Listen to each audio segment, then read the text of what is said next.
Good morning, good afternoon, good night for everybody in the world. Here's Dr. Carlos Lima. I am sharing the WPA section of Older Psychiatry, and I'm also a member of International Psychogeriatric Association.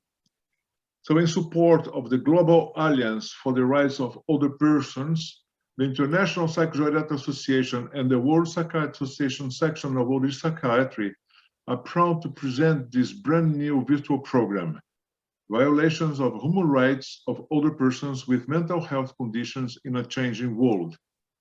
This webinar is our contribution to the Today Global Rally, which is a key part of the Age with Rights campaign. It is an opportunity for people around the world who support the stronger protection and promotion of older people's human rights to unite and call on governments to take action. The Global Rally takes place 6 weeks ahead of the next annual working group meeting of governments and other stakeholders on older people's human rights at the United Nations in New York, April 11th to 14th. Our goal today is to urge governments to participate actively in the United Nations Working Group meeting in April and support a new United Nations Convention on the Rights of Older People. The rally today coincides with the first week of the United Nations Human Rights Council meeting in Geneva, where governments are discussing a new report about the inadequacies in the protection of older people's rights globally. Through the rally, we can also help draw attention to this and raise the profile of older people's rights in those discussions. Human rights of older persons were particularly in danger during the COVID-19 pandemic. Today, my special thoughts goes directly now to all those who are suffering from the Russia-Ukraine conflict, and recall that this is the kind of situation where older people are particularly exposed to abandon, absence of healthcare, to mental health conditions, starvation, and premature death. So I invite you all to listen and to see the 4 next presentations, and I will come back at the end for a conclusion. Thank you.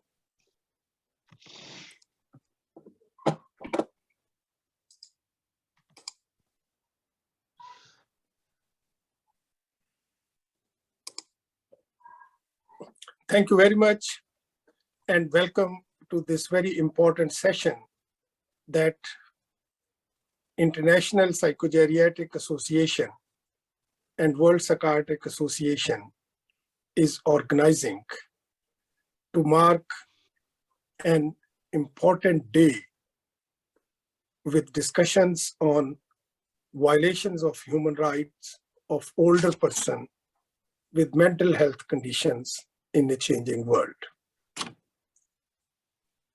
IPA needs to be congratulated for starting this campaign.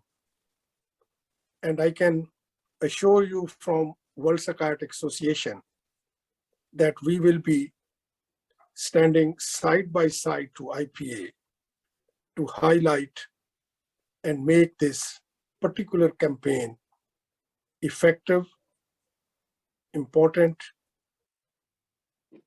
and very relevant to the current practice of psychiatry. And you know, the number of aging people is increasing. And there are estimates that in 2020, there are more than 700 million people who are aged 65 or older. And this number is projected to go into billions during the next few years. Looking at the mental health problems, the current evidence suggests that approximately 20% of the older age people will have some mental health condition. And this may be like dementia, depression, anxiety, substance misuse, and these are very often complicated by their physical and psychosocial comorbidities.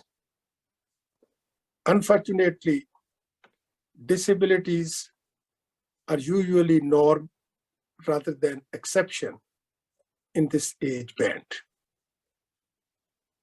And when we talk about the global burden of diseases, of mental disorders, like the adult population, unfortunately, mental disorders also stay among the top leading causes of burden all over the globe.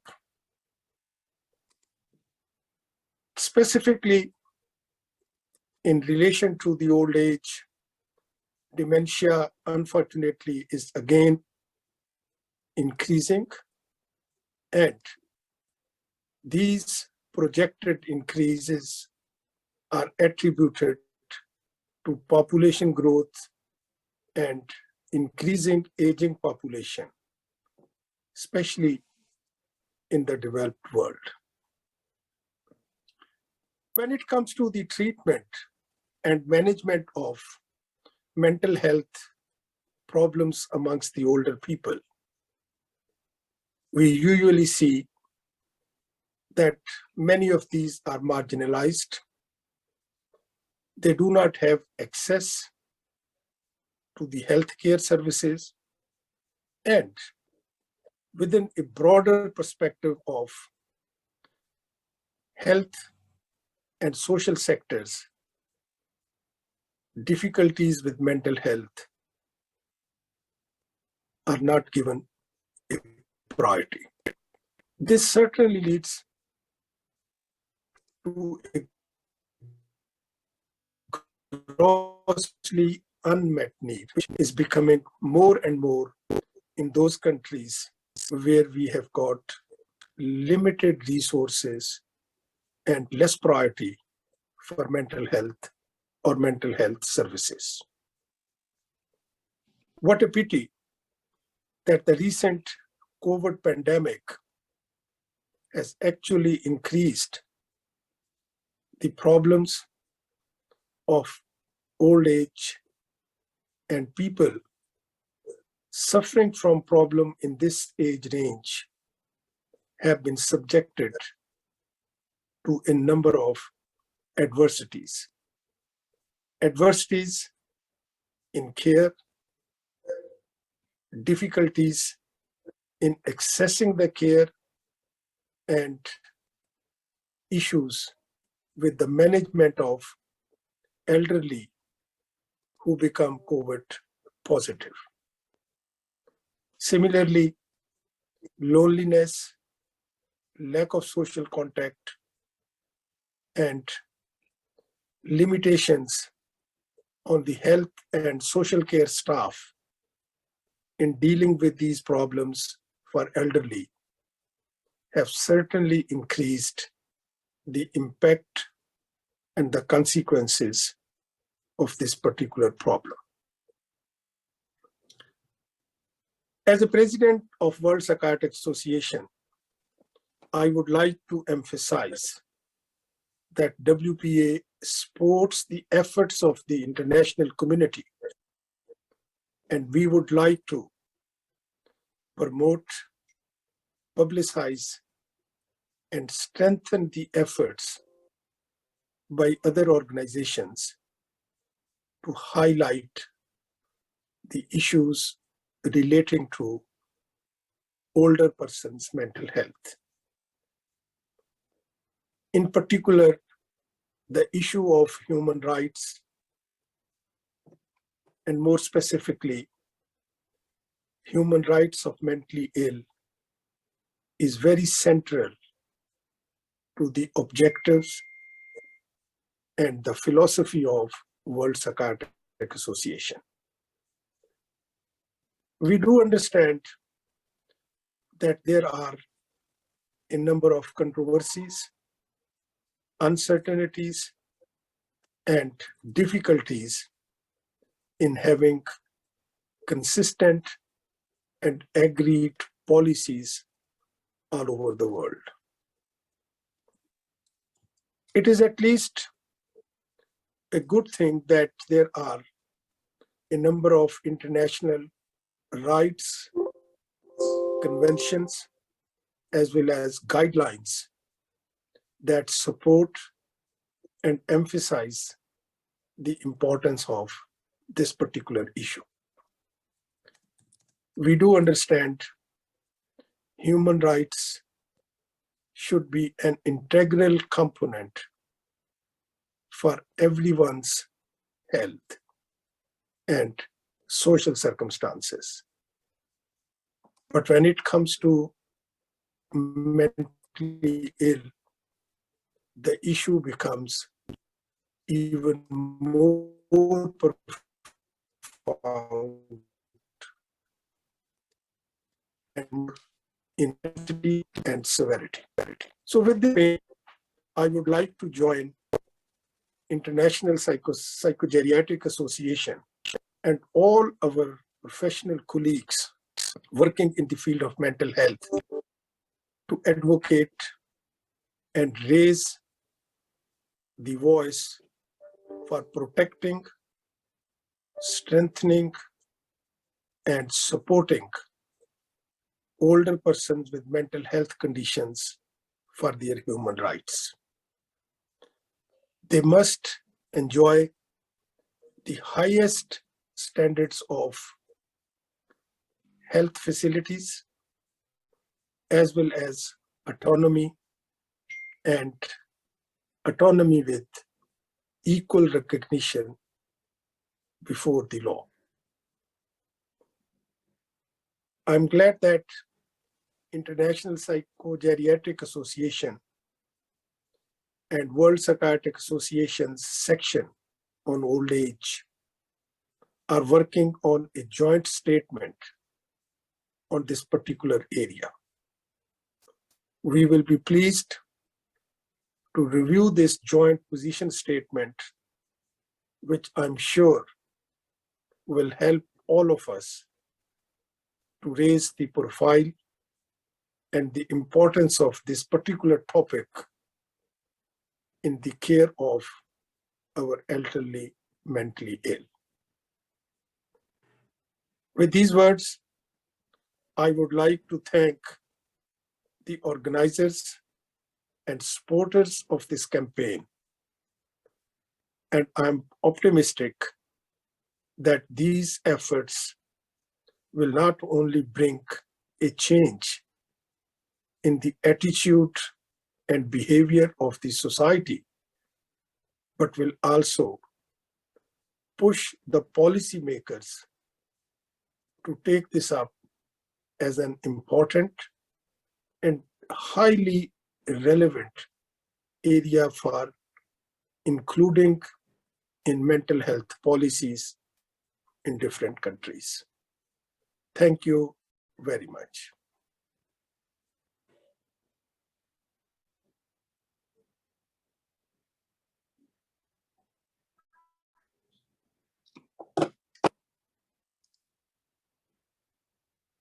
Dear friends and colleagues, thank you all for joining us today. I'm Kiran Ribeiro, geriatric psychiatrist and a professor at the University of Ottawa. I chair the IPA's Advocacy Committee and chair the steering group of GARUP, or the Global Alliance on the Rights of Older People. Welcome to this very special webinar on human rights violations of older people with mental health conditions in a changing world. It is hosted by IPA and WPA in collaboration with GARUP. I will speak today about why we need to address mental health in a new UN convention to strengthen, promote, and protect older people's rights globally. I am honored to be here today with Dr. Javed, president of WPA, Dr. Aylan from Israel, and an international expert on ageism, and Dr. Lima, chair of the WPA section on old age psychiatry.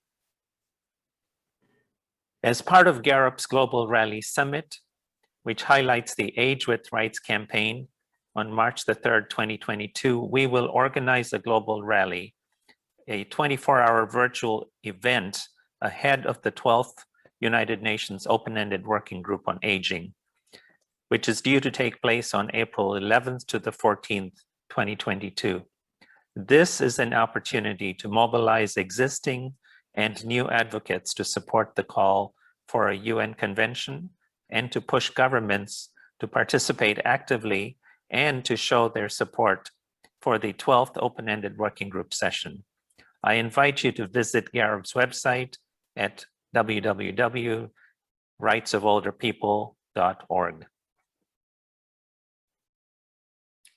Now, never before in history have older people's human rights been violated, as we have recently witnessed around the world. Older people have been left behind, voiceless, invisible, and expendable.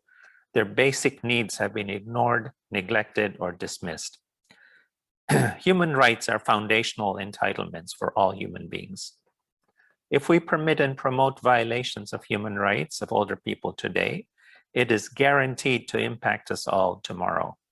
Therefore, these precious rights must be valued and protected. Now is the time to stand up and rally for the rights of older people. I invite you to join Garup's Global Rally Summit and Age with Rights campaign on March the 3rd. Now, let me permit to outline the root causes and manifestations of these human rights violations. First, the world is rapidly aging. The number of people over age 65 years will soon reach 1.5 billion over the next few decades by the year 2050. Every older person wishes to remain healthy and secure and engaged in society, and no one wishes to be a burden on society. Second, global societal ageism is present in 1 out of 2 people worldwide and has been for ages. But this has been brutally unleashed by the unprecedented COVID-19 pandemic, disproportionately obliterating older people from the face of this earth. Third, there are monumental gaps in our society that permit this deeply rooted ageism to disregard older people's human rights, and it does it silently. Multifaceted expressions of this includes grave inequities, injustice, loss of dignity, intergenerational conflict, damage to global health and global economy, and promotion of barriers to that of healthy aging. Complex intersections of ageism include mentalism, ableism, sexism, and racism, culminating in very poor quality of life and premature death for older people. Inequity in accessing physical, mental, social, and end-of-life care, work injustice, transportation, safe and inclusive living options, lifelong learning, protection against elder abuse, financial insecurity, abetting the digital divide and climate change, exclusion from life-saving and life-enhancing research, as well as collection of meaningful data. These are critical elements which are relied upon by governments, institutions, corporations, and many others to create the current unfair and unjust ageist policies and laws. Exclusion, inequity, debarring, and blatant abuse of fundamental human rights have seriously eroded older people's dignity, their autonomy, and independence. Fourth, the COVID-19 pandemic has led to unprecedented catastrophic effects on the right to life, health, and dignity. We have witnessed precipitous declines in physical, mental, cognitive, and functional health, resulting in severe frailty, fear, anxiety, depression, suicide, and requests for medically assisted deaths. In vogue and powerful ageist attitudes prevail of older people being expendable and considered being near death anyway. Gut-wrenching, inhumane stories of older people and their suffering have been abundant and shamefully normalized in the popular and social media.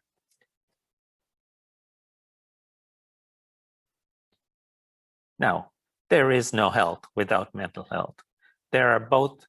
These are both indispensable human rights and prerequisites to living one's life with dignity. Unfortunately, mental health systems have been in crisis, with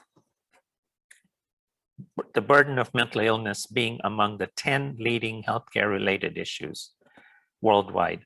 And there's been no measurable reduction in this for over 30 years. Leave no one behind. This is the promise of the United Nations 2030 Agenda for Sustainable Development. Similarly, a core pillar of the United Nations Decade of Healthy Aging is to combat ageism and to promote older persons' human rights. Both of these remain very distant and elusive goals. This needs to be reframed with the aging narrative through societal, legislative, and policy measures. Friends and colleagues, this is a call to action. What we permit, we promote. We must not promote or permit the status quo, and we must change its course. This is the time to stand up and rally. Every person around the world is being called upon to support, protect, and promote human rights of older people by uniting and calling on your governments to take immediate action. Governments and policymakers have a major role to play in this campaign to end ageism and human rights violations of older people. They must be held accountable and culpable if they do not participate. Make sure that your government is actively engaged and supports the work of the Open-Ended Working Group on Aging at the UN in New York from April 11th to the 14th, 2022. A UN Convention on the Rights of Older People is now urgently needed to guide governments on ways to protect every older person's rights and to form a basis for policy, programming, public awareness, and education.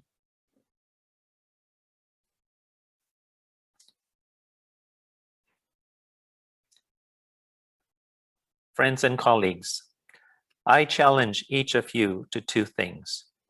First, to enlist support of 5 key individuals or persons in your network who can enlist support of 5 other persons in a chain reaction to support this United Nations legal instrument on the rights of older people. Second, to enlist support of your elected government officials and demand that each member state be actively participating at the Open-Ended Working Group to support this United Nations legal instrument on the rights of older person. Finally, don't forget to join Garib's Global Rally on March the 3rd to ensure that we all age with rights. I thank you for listening. I thank you for your support, and I do hope that you're able to support this initiative passionately and diligently. Thank you.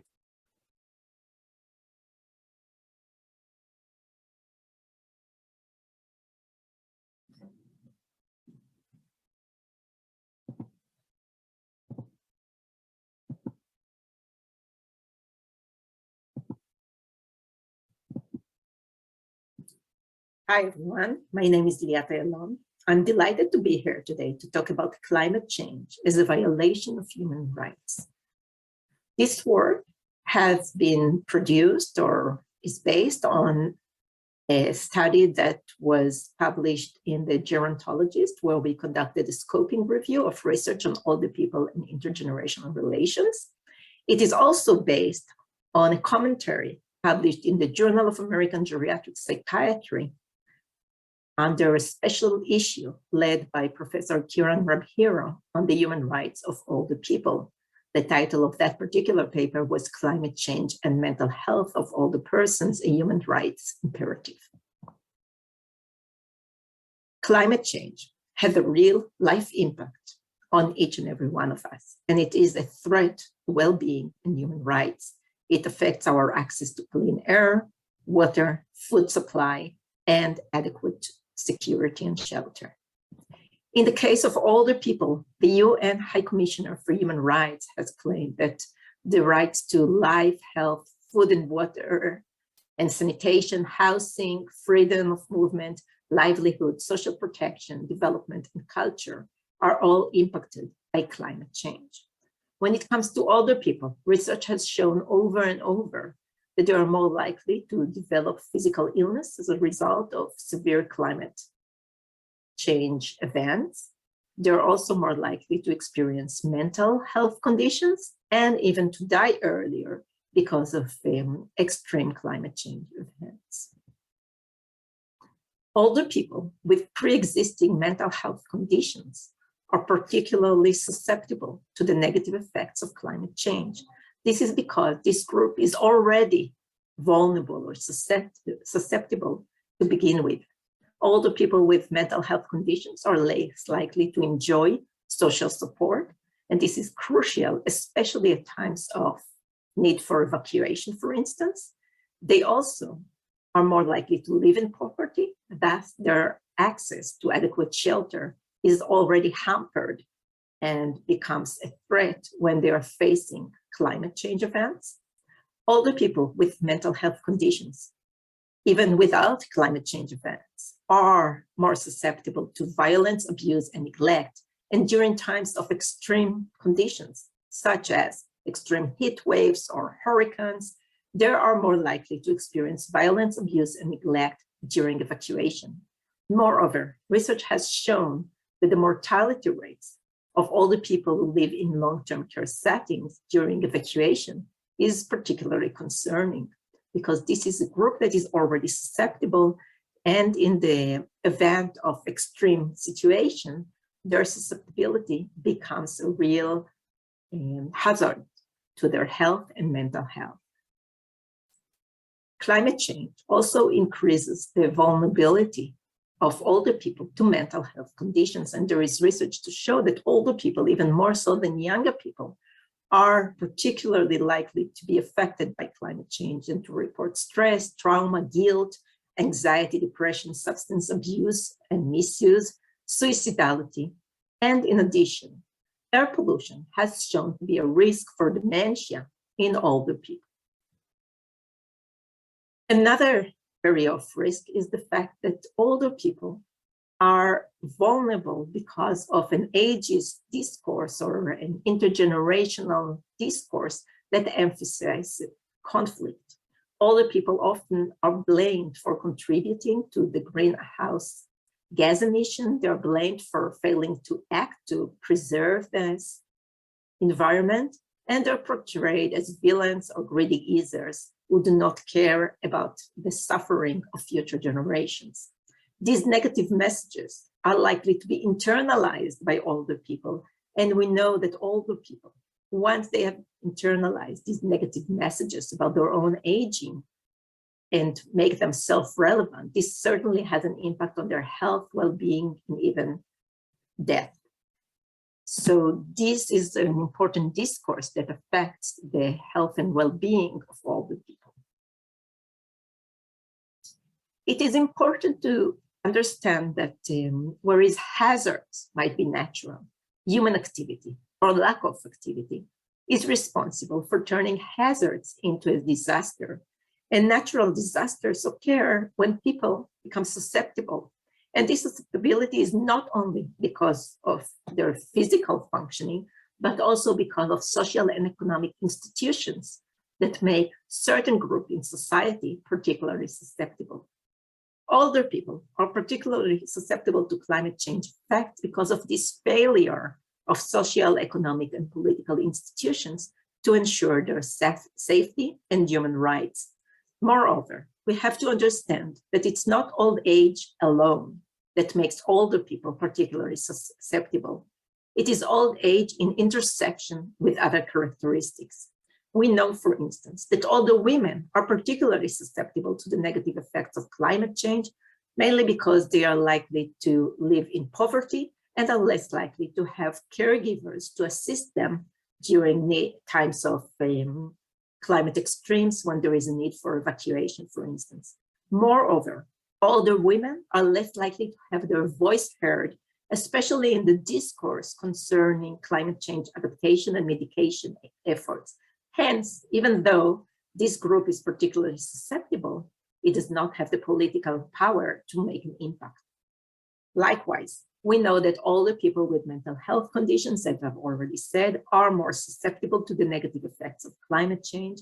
So are older people with physical or cognitive impairments that make their ability to function independently quite difficult, and as a result, they require the assistance of others, especially at times of natural hazards. These hazards become a catastrophe when older people do not have this social support and when there is no connection between long-term care, for instance, healthcare and emergency institutions. It is recommended that we improve our understanding of intersectionality. Not all older people are the same. Not all older people are susceptible to climate change events in the same way. We have to take into account geographic origin. We have to take into account living conditions, socioeconomic status, functional impairment or functional ability, cognitive ability, and mental health status when we consider the susceptibility of older people. We need to move away from thinking about climate change as an individual problem and understand the role of social institutes in turning natural hazards into disasters. It is a social responsibility to ensure that the most vulnerable or most susceptible groups in society are protected in the face of natural hazards. We have not been doing that well enough up until now, and it needs to be changed.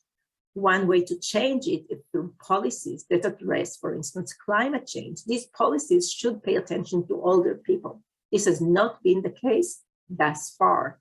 Same goes with policies that specifically address the human rights of older people.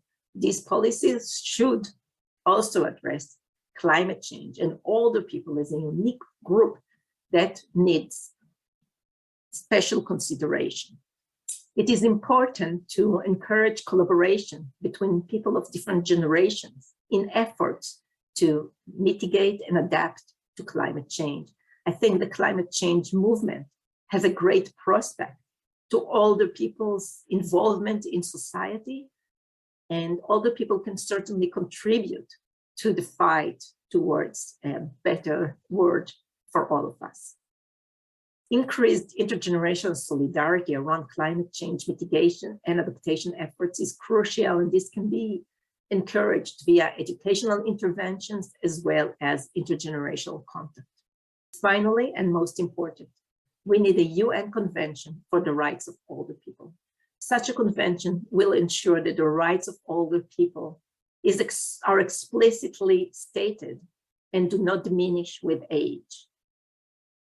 Recently, the WHO had issued a new report on the importance of climate change as part of the Decade of Healthy Aging. I think this report is extremely important because it does provide a harbinger that shows us that for healthy aging and healthy longevity, we also need a healthy climate, as was claimed by the WHO report. However, a UN convention is very much crucial here to ensure that the rights of older people are kept. This is some of the literature that this presentation was based on. There are many more studies, but I think these are the key ones that have helped me shape this presentation, so I would like to acknowledge them. Thank you very much for your time and consideration, and I do hope that we all join in a collaborative, intergenerational fight towards ensuring that we all live in a world for all ages under a climate that is healthy to all. Thank you.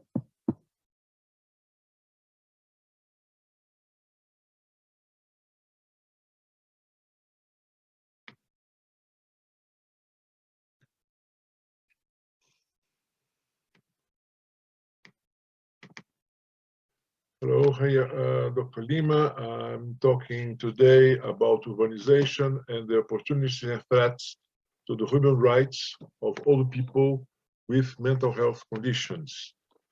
Not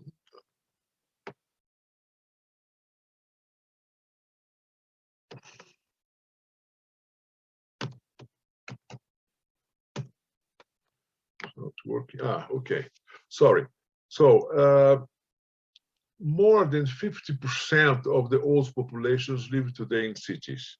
And by 2050, we are expecting this will be about 2/3 of all the world population. Global population is aging very quickly. And the next decade, we expect that the world will have 1 billion of old people. A significant and growing number of the world's urban residents are old people, more than 500 million.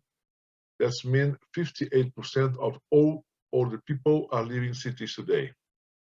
These two trends, urbanization and population aging, are occurring most rapidly in low and middle income countries, and people aged over 60 at the fastest growing cohort of urban population. The United Nations Declaration of Human Rights refers to several environmental design principles with the goal of promoting dignity and liberty, security, privacy, and a standard of living adequate for health and well-being, including food, housing, medical and social service, and access to participation in community life. The key human rights articulated to the United Nations Convention or people with disabilities, relevant to people with mental health conditions include autonomy, respect for will and preference, family and relationships, and access to the highest attainable standard of healthcare, including meeting needs arising on account of disability.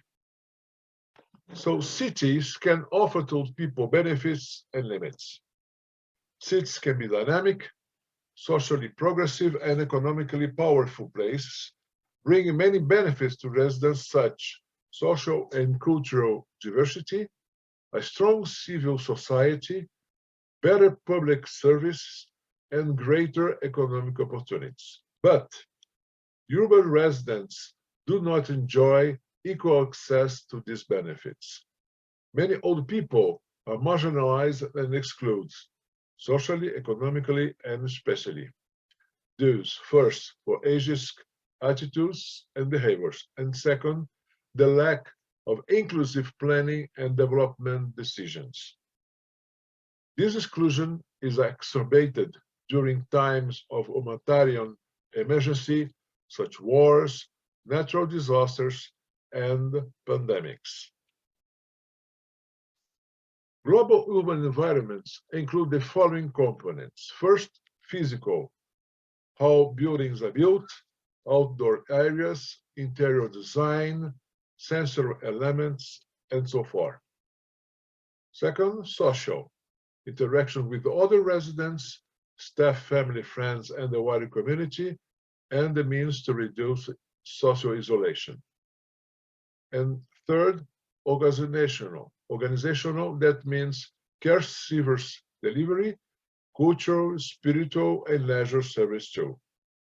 So we need congruence between these three, among these three sectors to promote well-being and adapt behaviors for all adults with mental health conditions and their caregivers. We observe several violations of adults' human rights when we consider the problem of urbanization. Traditional residential care settings are overall not effective in supporting everyday functioning. They even may be harmful. Large-scale buildings in which residents are segregated and confined within the residence, separated from the community at large and often from other residents are very frequent. Some environmental restraints are in place, such locked doors, fences, which have a negative impact on emotional safety with feelings of displacement, sense of imprisonment, and social isolation. So, traditional large-scale environments are associated very often with poor outcomes for people with mental health disorders.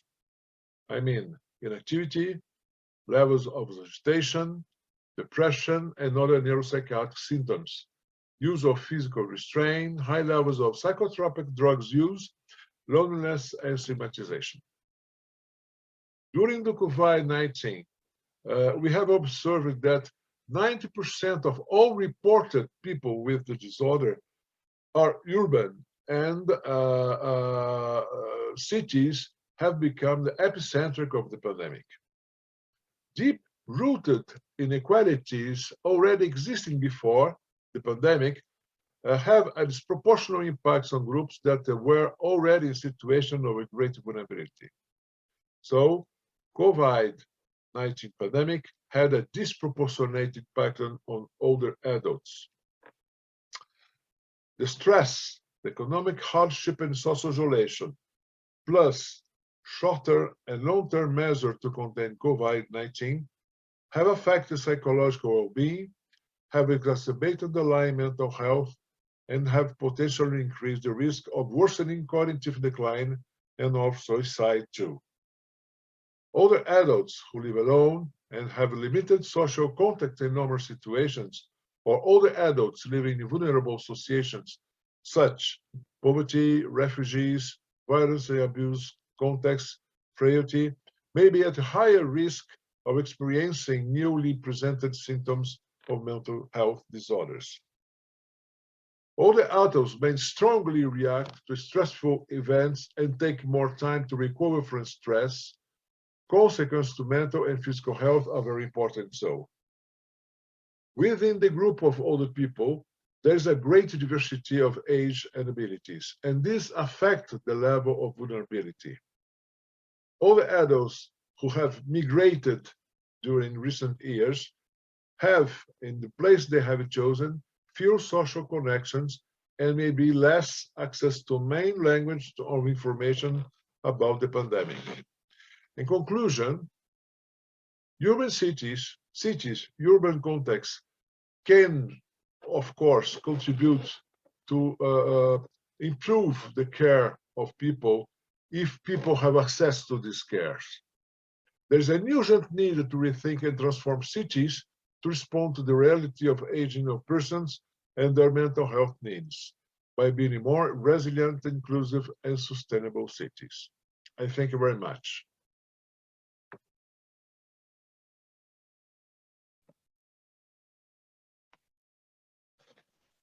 At this moment, I would like to thank to the four speakers and say that this was a great opportunity to be with you all together and with all the more 40 participants listening to us, and inviting all to consider the importance of the United Nations Convention for the Human Rights of Older People. This annually since 2011, every year there is in New York the meeting of the Open Working Group to discuss the opportunity of this convention, and it has becoming more harder to convince governments to do in this direction, because it's not only to have a convention, it's also to have the means to apply the decisions of the convention. Today, we have listened to Professor Afzal Javed strengthening the importance of the human rights in mental health. You know, WPA was born in 1950, just after the Second War, and was very inspired by the principles to apply in the practice of psychiatry the best standing of ethics and deontology way to exhaust our profession. And we cannot do this job as mental health professionals if you don't respect ethics, if you don't respect the dignity of the person. And every day, every moment is an opportunity to recall that. Professor Kiran Habiru has given to us the importance to strengthen, to make this effort globally and all together to convince authorities to support the United Nations Convention. This is crucial. We have proposed two different topics, one the climate change, another the urbanization, because they are very related. People living in cities will suffer more than others of the climate change because they are very concentrated. You have seen that the majority of people are living in cities, and the climate change is striking very hard in the cities around the world.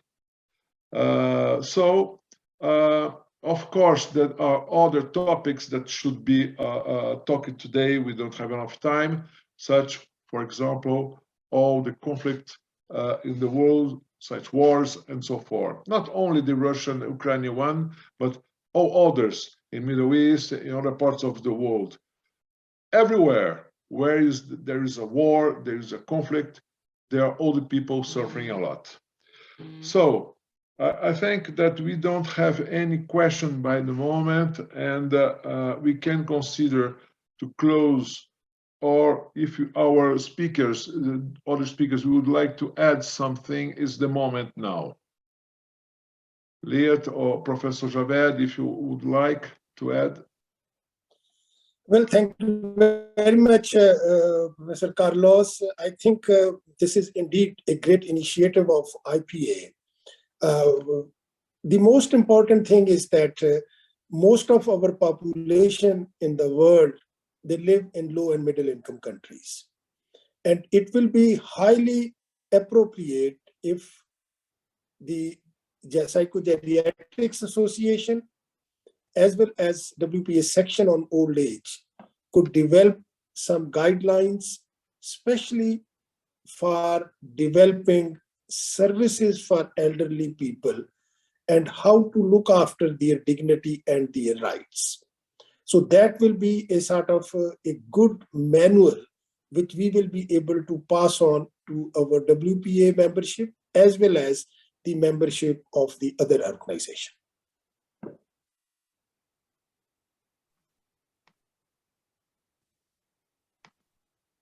I thank you, Professor Javed. We will not forget your words. Professor Aylon, do you have something to add? Well, I just had the thought that I hope that by next year we won't have to meet in order to advocate for a UN convention, and we will have something going on, and we will stop the advocacy and start the work, because I think it's very crucial to start working in that direction. The message is here. I thank you, all of you. And let's support the United Nations Convention. And Professor Javed, we have also prepared this group, the position statement of WPA that we have submitted. I hope this will be ready and published very soon. So I thank you very much and say you goodbye and until the next webinar. Thank you.